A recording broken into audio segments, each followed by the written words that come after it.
Every salvage moon had its own smell, and this one smelled like burnt copper and old ice. Daniel Hale had worked 6 moons like it before, walking over broken metal that used to be someone's ship, someone's home, someone's mistake. He never asked questions about the wrecks. Questions did not pay well. Metal did. His scanner started acting strange about an hour into the walk. It kept locking onto a heat signature that should not have existed. Wrecks this old were supposed to be cold, dead things. This one had a warm spot buried under a collapsed cargo section, and warm spots on a dead ship usually meant trouble, a leaking reactor core, an old power cell about to blow, sometimes worse. Daniel almost turned back. He had a rule about warm spots. But the scanner kept insisting the reading wasn't machine heat. It was something alive. He dug through the wreckage anyway, telling himself it was curiosity and not the itch of a man who could not leave a mystery alone. It took him 20 minutes to clear enough debris to reach a sealed cargo pod, dented but intact, its outer casing scorched black on one side. You should have called it in right there. Standard procedure for finding unknown biological material was simple. Mark the location, back away, radio the outpost. He had done it 100 times with easier things than this. Instead, he pried the pod open. Something small and dark curled up inside blinked at him with eyes too big for its head. It made a sound he had never heard before, somewhere between a bird's cry and a creaking door, and then it tried to bite his glove. Daniel pulled his hand back fast, more out of surprise than pain. The little creature had scales, dull gray-green ones that had not fully hardened yet, and 2 folded wings pressed tight against its narrow back. A hatchling. He had heard stories about the species the locals called dragons, tall, armored, and dangerous once grown, according to every rumor at the outpost bar. This one was barely the size of a house cat, and it was shaking. He checked the rest of the wreck while the creature watched him from the open pod, too weak or too scared to climb out. The transport had been a Kesh vessel, according to the markings on the hull, and it had not crashed by accident. Weapon scoring cut deep gashes across the outer plating, the kind that came from close-range fire, not atmospheric entry. Someone had shot this ship out of the sky on purpose. He found no other survivors. No adults, no other hatchlings, nothing but wreckage and silence, and the one small creature in the cargo pod, still watching him. Protocol said to leave it. The Colonial Frontier Authority had strict rules about unknown alien species, especially ones with a reputation for being dangerous as adults. A hatchling today was a fully grown Kesh in a few years, and nobody wanted an unregistered dragon loose on a mining outpost. The safest thing, the smart thing, was to mark the coordinates and let a containment team handle it. Daniel told himself he was going to do exactly that. He even started walking back toward his shuttle to make the call. The hatchling followed him. It moved in short, clumsy bursts, dragging itself over debris on legs that had clearly never been used for real walking before, wings dragging uselessly behind it. Daniel stopped twice, trying to shoo it back toward the pod, and both times it just sat down and stared at him with those enormous eyes until he gave up and kept walking. By the time he reached the shuttle, it had somehow closed the distance between them, and when he climbed the ramp, it tried to climb after him and nearly slid off the edge. He caught it without thinking. It weighed almost nothing. "This isn't happening," he said out loud, to no one, because there was no one else around to hear how strange he sounded. He set the creature down just inside the shuttle door, planning to leave it there while he sealed the wreck site and radioed his report. The moment he stepped back outside, it started making that same broken, creaking cry from before, louder this time, frantic. Daniel had heard plenty of animals complain before. This was different. It sounded less like hunger and more like panic. He went back inside. The moment he crossed the threshold, the hatchling stopped crying completely, as if someone had cut power to a speaker. It pressed itself against his boot and did not move. Daniel crouched down and studied it for a long moment. Up close, he could see the faint burn marks along one of its wings, already scabbed over, old enough to have happened when the ship went down. It had survived the attack that killed everyone else on that transport. It had been alone in a sealed metal pod for who knew how many days, in the cold, in the dark, waiting for something that never came. He thought about the standard protocol again. Mark the coordinates. Call it in. Walk away. Instead, he sat down on the edge of the cargo ramp, and the hatchling climbed awkwardly into his lap like it had been doing it its whole short life. and Daniel Hale made the kind of decision that salvage engineers were not supposed to make. Fine, he muttered, mostly to himself. One night. You can stay one night. He did not entirely believe it even as he said it. Neither, it seemed, did the hatchling, who fell asleep against his chest before the shuttle had even lifted off the crater floor, as if she already knew exactly how this was going to go. The storage crate was still smoking when Daniel got the call. He ran the whole way from the docking bay to the xenobiology office, half expecting a fire, and found instead a scorched black mark on the side of a supply crate and Dr. Grace Whitfield standing over it with her arms folded, looking more tired than angry. She did that in under a minute, Grace said, before Daniel could even ask. I stepped out to answer a call. 1 minute. She got the vent cover off with her claws and tried to squeeze through, and when that didn't work, she just did whatever that was. She gestured at the scorch mark like it explained itself. Daniel looked around the room until he found the hatchling wedged into the corner behind an equipment shelf, wings pulled tight against her body, eyes wide and locked on him. The moment he crouched down, she came out from behind the shelf and pressed against his leg, and the shaking that had been running through her small body eased almost instantly. She's fine now, Grace said dry. Funny how that works. It had been 3 days since Daniel brought the hatchling back from the wreck site, and in that time, a pattern had become impossible to ignore. She ate normally when Daniel was in the room, refused food from anyone else, and grew visibly distressed whenever he left, no matter how short the trip. Grace had tried keeping her in the office overnight on the first day, thinking she needed rest away from the noise of the docking bay. By morning, half the room looked like this crate. I've read about Kesh younglings imprinting on caretakers before, Grace admitted, walking Daniel through what little the outpost's old records had on the species. But nothing this strong, and nothing this fast. Most reports are about newly hatched younglings bonding with their own kind. There's almost nothing about one bonding with something else. Owen Marsh, Daniel's crewmate on most salvage runs, leaned against the doorway with the particular grin he wore whenever he thought something was funny and Daniel would not agree. You found a baby dragon in a dead ship, brought it home, and now it won't leave your side. I've seen worse pickup lines. She's not a pet, Daniel said, more defensively than he meant to. Didn't say she was. Owen nodded at the hatchling, who had climbed halfway up Daniel's leg while he wasn't paying attention and was now trying to reach his shoulder. Just saying, pets usually don't try to set fire to a room when you leave them alone. Grace agreed to keep the hatchling in her office during the day, on the condition that Daniel stay close enough that she would not tear the place apart. It was not an ideal arrangement, but it worked, mostly. Daniel found himself rearranging his schedule around a creature that, 3 days ago, he had never expected to see again after handing her over to the proper authorities. Except he had not handed her over. He kept telling himself he would, once she settled down, once someone from the Colonial Frontier Authority came to collect her properly. Every day that passed made the excuse feel thinner. It was Owen, of all people, who pushed him to give her a name. You can't keep calling her the hatchling, he said one evening, watching the little dragon chase a loose bolt across the office floor with clumsy, hopping steps.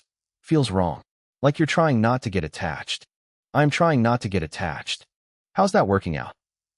Daniel did not answer, mostly because he did not have a good one. He thought about the crater where he found her, the scorched pod, the burn marks on her wing that had happened before he ever arrived. He thought about the flash of light the scanner had shown him before he even knew what he was looking for, a small warm spot in a field of cold metal.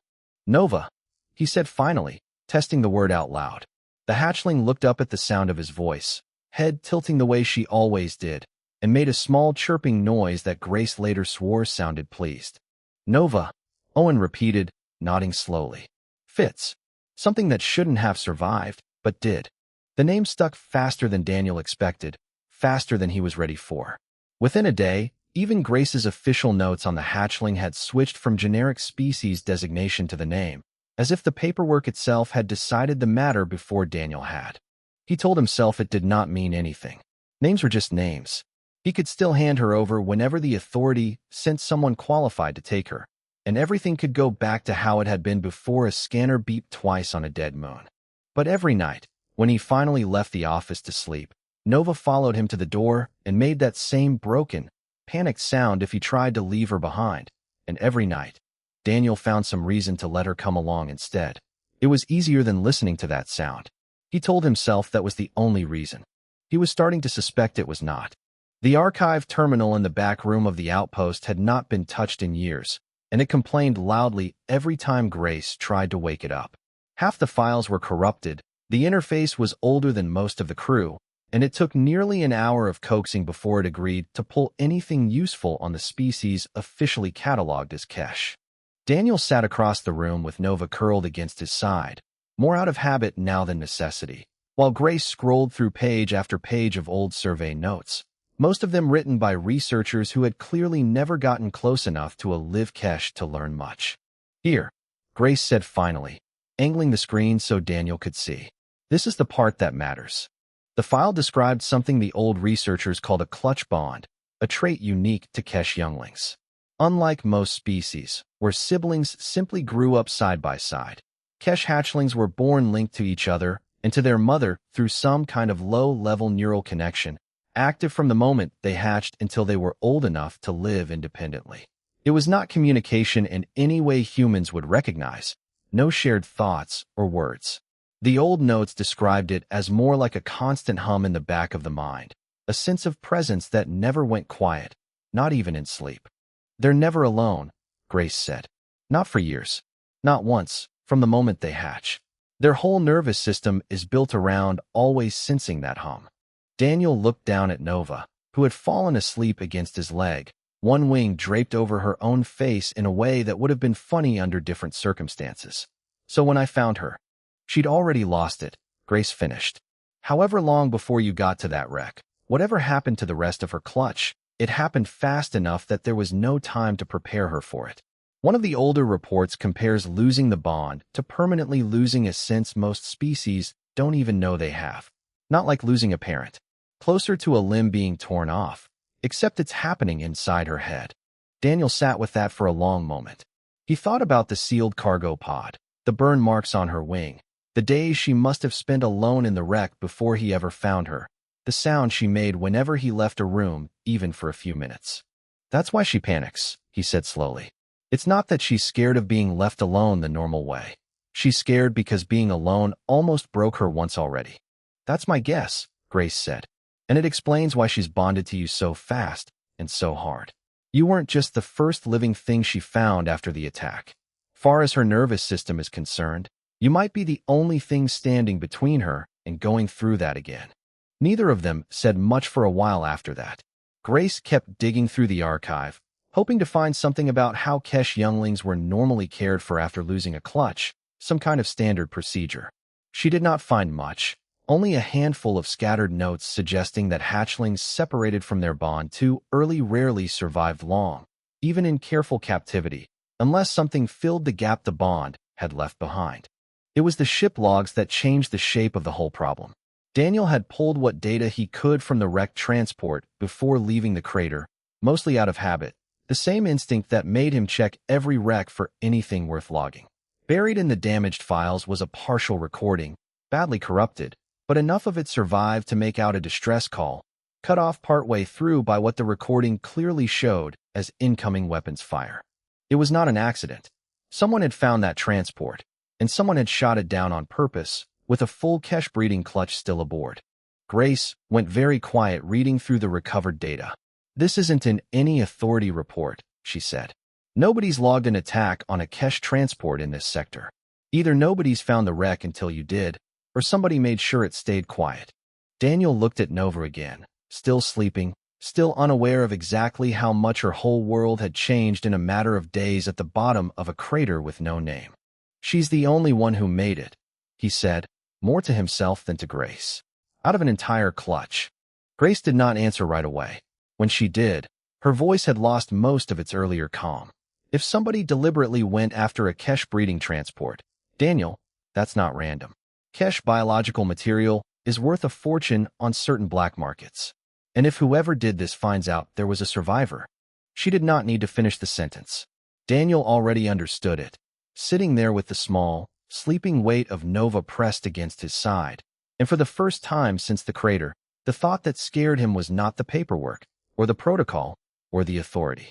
It was the idea that whoever had done this might not be finished. The transfer order arrived on a Tuesday, which Daniel would later think was a strange detail to remember about the worst week of his life. It came through the outpost's official channel, stamped with colonial frontier authority seals and more legal language than Daniel had patience for. But the point of it was simple enough.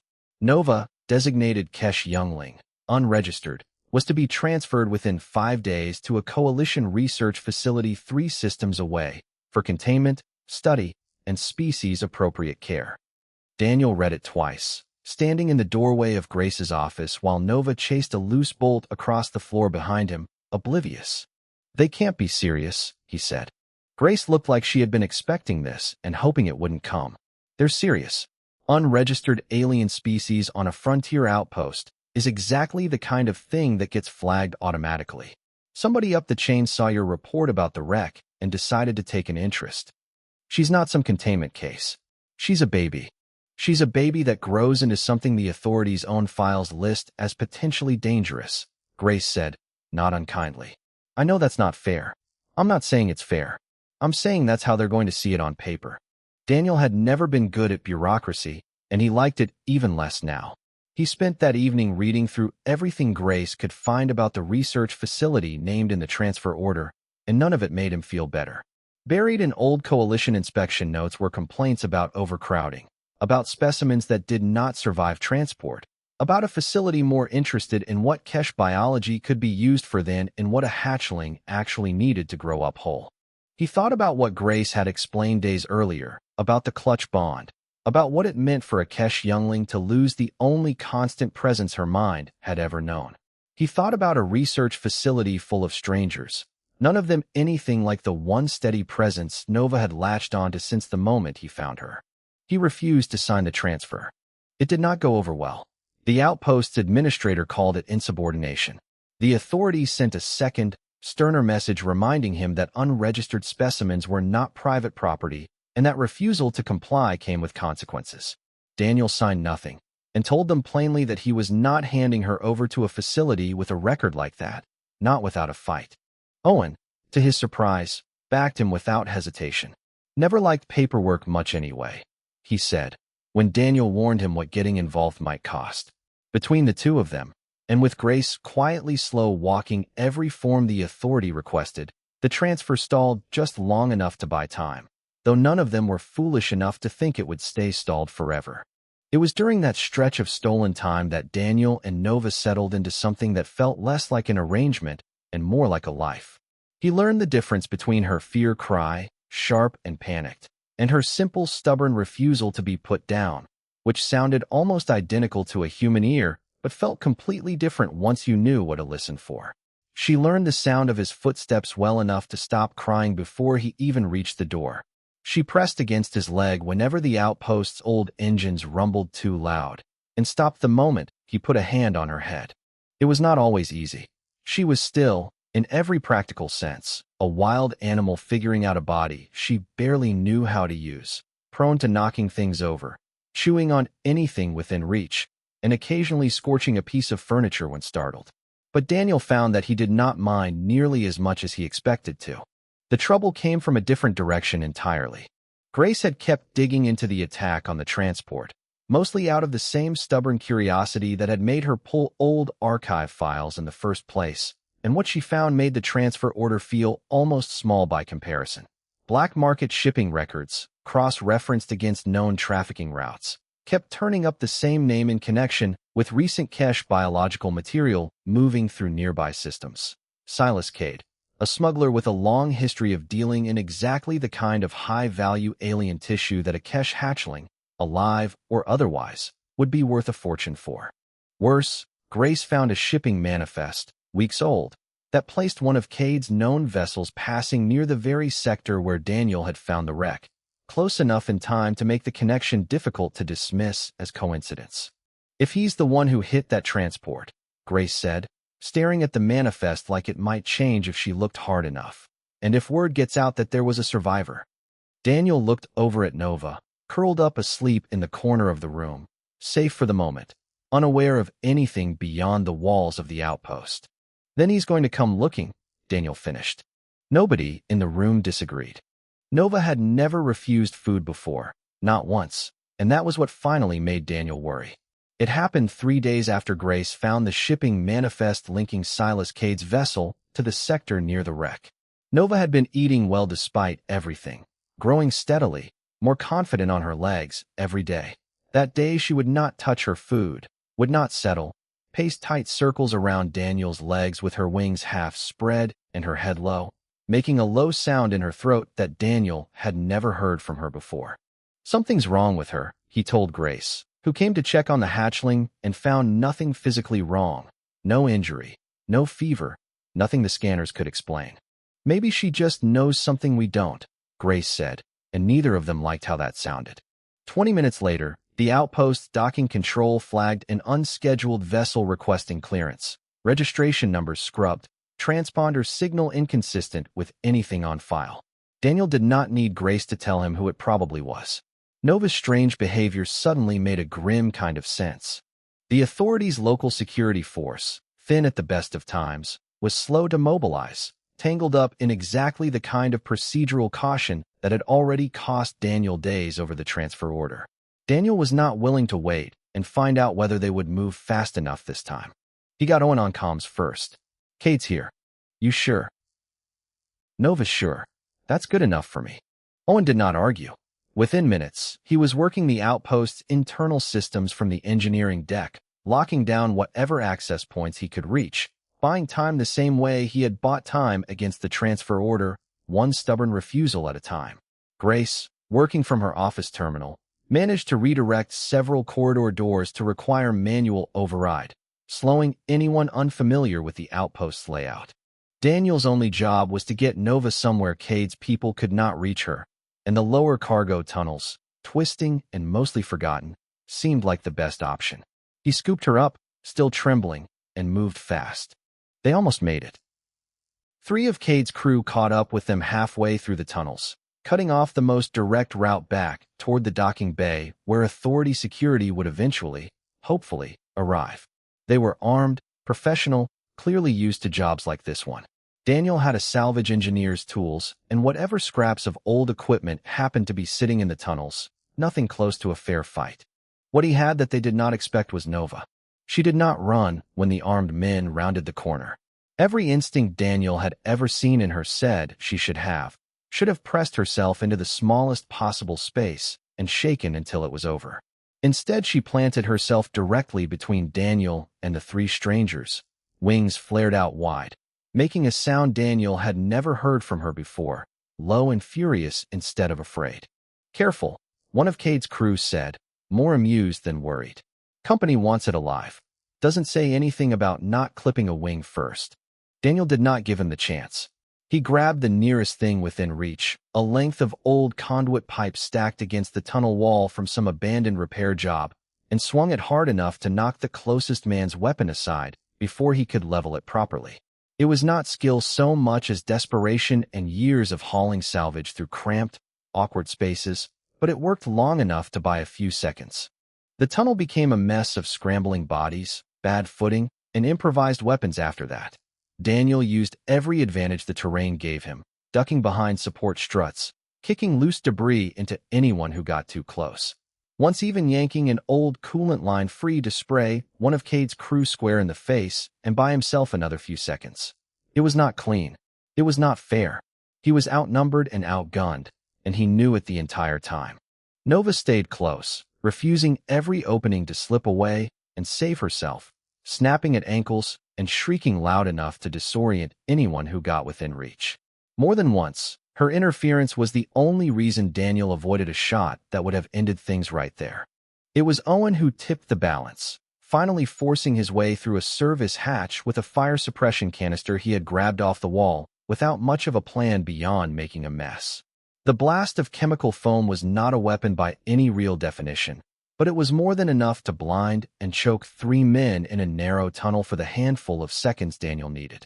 By the time authority security finally arrived, alerted late but not too late, Cade's remaining crew were already scattered, coughing, and easy enough to round up.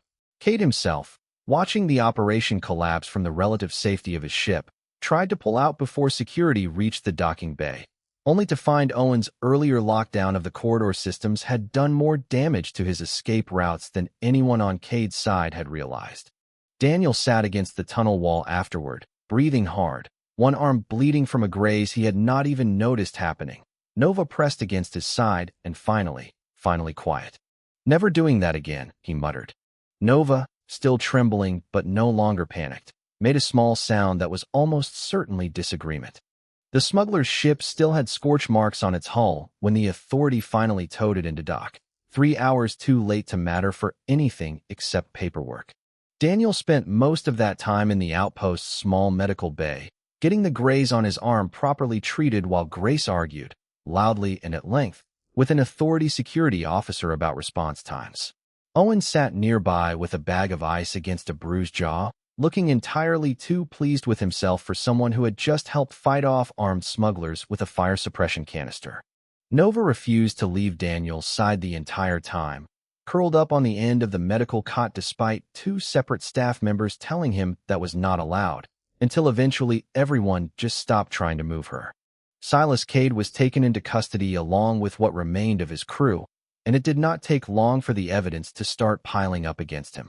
Grace's earlier digging into the shipping manifests, combined with what Authority investigators pulled from Cade's own ship once they searched it properly, connected his operation directly to the attack on the Kesh transport. It was not the first breeding clutch he had gone after, either. The investigators found records suggesting at least 2 other incidents in nearby sectors, both previously logged as accidents, both now reopened for review. "You gave them the one thing they actually needed," Grace told Daniel later, once things had quieted down enough for anyone to sit still. Proof it wasn't random. Proof someone was hunting them on purpose. It did not undo what had already happened to Nova's clutch. Nothing was going to do that. But it meant the attack would not simply be filed away and forgotten, and it meant Cade would not be free to try the same thing again on some other transport, some other clutch, with nobody around to notice. The matter of Nova's transfer order, oddly enough, resolved itself faster than anything else. The same Authority officials who had spent days insisting on strict protocol suddenly found themselves considerably less eager to argue when it became clear how badly their earlier response had failed. A hatchling who had already survived one deliberate attack, whose bonded caretaker had personally helped stop the very smuggler responsible, made for an uncomfortable case to send off to an overcrowded research facility with a poor track record. Grace, for her part, made sure that discomfort did not go to waste. She compiled everything she had learned about the Kesh clutch bond, about what losing it had done to Nova, about the danger of separating a hatchling from an established bond a second time, and put it directly in front of the officials reconsidering the transfer. It took another 2 weeks of arguing, waiting, and more paperwork than Daniel ever wanted to see again in his life, but the transfer order was eventually withdrawn. In its place came something with no real precedent in Authority records: formal recognition of Daniel Hale as Nova's permanent guardian, an arrangement Grace admitted, half amused, that nobody quite knew how to categorize properly, since no other species had ever been recorded voluntarily bonding with an orphan Kesh hatchling before. "Usually the assumption is it's too much for anyone who isn't Kesh to handle," Grace said. "The demands of the bond, the unpredictability, all of it. Guess nobody told you that." "Nobody tells me a lot of things," Daniel said. "Working out so far." Life at the outpost slowly went back to something resembling normal after that, though normal now included a young Kesh dragon who followed Daniel everywhere, grew a little steadier on her wings every week, and had developed an increasingly inconvenient habit of stealing tools out of his kit whenever he was not looking. Owen took every opportunity to remind Daniel that he had called it from the very first day. Grace kept careful notes on Nova's development, insisting it was for the scientific record and not at all because she had grown fond of the little dragon herself, a claim nobody at the outpost believed for a second. On a quiet evening some weeks later, Daniel found himself on the outpost's small observation deck, looking out over the same crater where he had first found her, now lit up faintly under the light of a rising system star. Nova settled beside him, wings tucked, resting her head against his leg the way she always did when things were calm. He thought about the wreck, about the distress call cut short, about everything she had lost in the space of a single violent afternoon before he ever arrived.